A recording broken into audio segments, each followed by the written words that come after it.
Selain dari Al-Quran, kita sebagai umat Islam wajib menjadikan hadis sebagai tuntunan. Di dalam hadis, Rasulullah SAW banyak mencontohkan bagaimana caranya menjadi manusia yang benar. Dan sampai saat ini, kita telah banyak mendengar hadis-hadis, baik itu bersifat sahih, hasan, dhaif, ataupun maudhu. Tapi ada hal yang perlu diketahui nih teman-teman. Faktanya, ada ribuan hadis yang telah kita dengar hari ini, ternyata ada beberapa hadis yang memang sengaja disembunyikan. Dan segala sesuatu yang sengaja disembunyikan, memanglah akan memancing penasaran bagi kita sebagai manusia. Dan di video ini, kita akan membahas apakah isi dari hadis tersebut, dan kenapa hadis itu disembunyikan oleh para sahabat. Untuk itu, di video kali ini kita akan membahas tentang misteri hadis yang disembunyikan oleh para sahabat.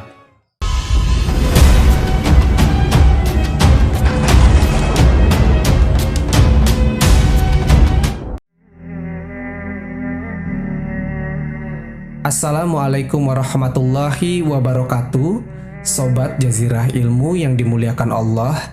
Semoga kita selalu dalam keadaan sehat walafiat. Amin ya Rabbal Alamin. Teman-teman pasti nggak asing dengan nama Abu Hurairah. Namanya sering kita dengar di akhiran bunyi hadis. Beliau adalah salah seorang sahabat Nabi SAW yang paling banyak merawi hadis. Dari ribuan hadis yang ada sekarang, ternyata ada beberapa hadis yang masih dirahasiakan. Malahan itu tak boleh diketahui oleh umat manusia. Mengenai hadis misterius ini, Abu Hurairah pernah berkata, "Aku menghafal dari Nabi 2 bejana ilmu. Untuk 1 bejana sudah aku sampaikan kepada kalian. Untuk bejana yang kedua, andai aku sampaikan kepada kalian, maka kepalaku akan dipenggal." Hadis ini teman-teman, berisi tentang sabda Nabi SAW yang mengisahkan tentang masa depan dunia. Dan diyakini bahwa seorang peramal terkenal yang bernama Nostradamus telah mencontek sebagian dari hadis ini. Makanya, Nostradamus ini punya ramalan-ramalan masa depan yang terbukti benar-benar terjadi. Kini, manuskrip-manuskrip yang diduga merupakan kumpulan hadis misterius yang dihimpun oleh Abu Hurairah itu hingga hari ini masih tersimpan di Turki.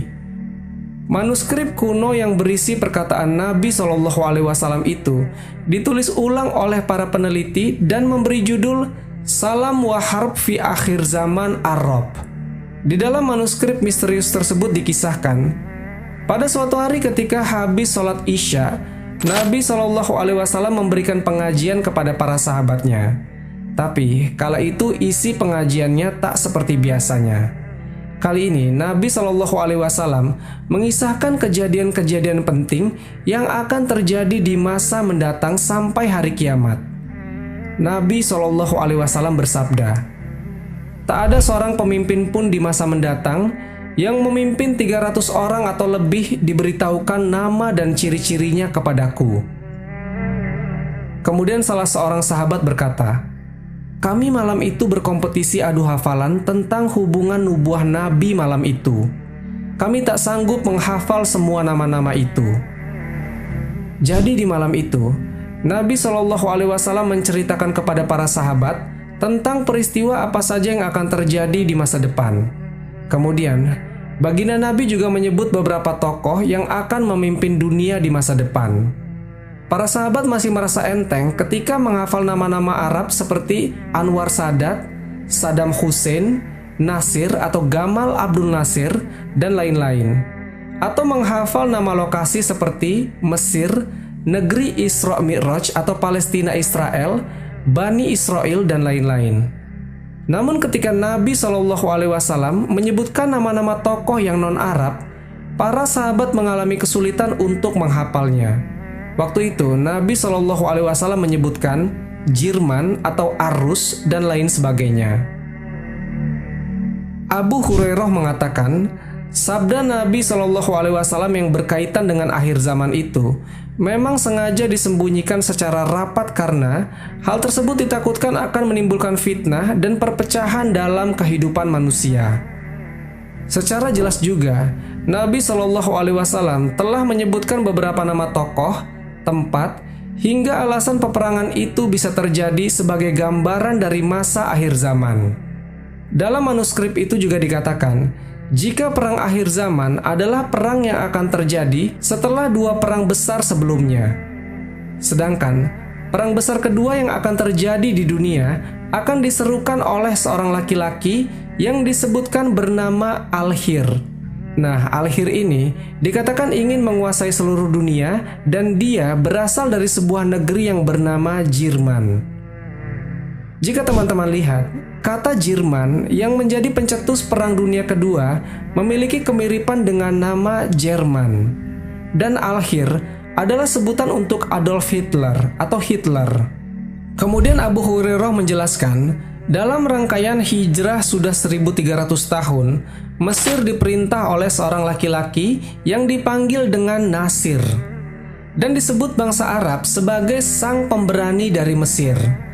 Allah membuatnya hina dalam perang dan perang tidak memperoleh kemenangan. Kemudian Allah menghendaki Mesir memperoleh kemenangan di bulan-bulan yang mereka cintai. Mereka kemudian diterima sebagai pemelihara Al-Bait dan Arab. Ketika berada di bawah pemerintahan seorang laki-laki bernama As-Sada bin Anwar atau Anwar Sadat, akan tetapi dia kemudian berdamai dengan pencuri Masjid Al-Aqsa di negara Al-Hazim atau Palestina. Di Irak akan muncul seorang laki-laki yang bertindak sewenang-wenang dan Sufyani. Di salah satu matanya terdapat tanda kemalasan. Nama orang itu adalah As-Sadam, yang menjadi penghancur orang-orang yang bersekutu untuk menentangnya di Kuwait kecil yang dimasukinya. Ia adalah Mahdun. Kata As-Sadam di teks tersebut, teman-teman, merujuk pada seorang mantan presiden Irak yang bernama Saddam Hussein. Kemudian isi dari manuskrip itu mengatakan, tidak ada kebaikan bagi Sufyani kecuali dengan Islam, dan kecelakaan bagi pengkhianat Al-Mahdi yang terpercaya. Kata Sufyani di teks itu maksudnya adalah Uni Soviet, yaitu sebuah persatuan dari 15 negara yang telah terpecah pada tahun 1991, yang paling dominan adalah negara Rusia. Lalu manuskrip itu mengatakan, dalam rangkaian hijrah 1400 tahun, dalam hitungan 2 dan 3, Al-Mahdi Al-Amin keluar dan memerangi seluruh dunia dan menghimpun orang-orang tersesat dan dimurkai Tuhan dan orang-orang yang tersesat dengan kemunafikan di bumi Isra Mi'raj di tepi bukit Majidun atau Israel. Dalam perang itu akan keluar seorang ratu dunia, pelaku makar dan pelacur. Namanya adalah Ameriki atau Amerika Serikat. Ia akan menggoda dunia waktu itu dalam kemaksiatan dan kekafiran. Sementara itu, Yahudi dunia pada saat itu berada di tempat paling tinggi. Bangsa Yahudi menguasai seluruh Al-Quds atau Yerusalem dan Al-Madinah. Semua negeri datang dari laut dan udara, kecuali negeri salju yang menakutkan dan negeri panas yang menakutkan. Al-Mahdi melihat seluruh dunia melakukan makar buruk kepada dirinya, dan dia melihat makar Allah yang lebih hebat lagi. Dia melihat seluruh alam Tuhan dalam kekuasaannya. Akhir dari perang itu adalah di tangannya, dan seluruh dunia merupakan pohon yang dimilikinya, dari dahan hingga ranting-rantingnya. Di tanah Isra Mi'raj terjadi perang dunia, yang di situ Imam Mahdi memberi peringatan kepada orang-orang kafir. Bila mereka tidak mau keluar dari Palestina, maka kemudian orang-orang kafir dunia berkumpul untuk memerangi Al-Mahdi dalam pasukan sangat besar yang belum pernah dilihat sebelumnya. Dalam kelompok kekuatan Yahudi Al-Khazar, ini adalah sebutan untuk Yahudi Eropa dan sekitarnya. Dan Bani Israel masih terdapat pasukan lain yang tidak diketahui jumlahnya. Al-Mahdi melihat bahwa siksa Allah sangat mengerikan dan bahwa janji Allah telah benar-benar datang dan tidak akan diakhiri lagi. Bumi, lautan, dan langit terbakar untuk mereka. dan langit menurunkan hujan yang sangat buruk. Seluruh penduduk bumi mengutuk orang kafir dunia, dan Allah mengizinkan lenyapnya seluruh orang kafir di perang Dajjal, dan perannya terjadi di negeri Syam dan kejahatan.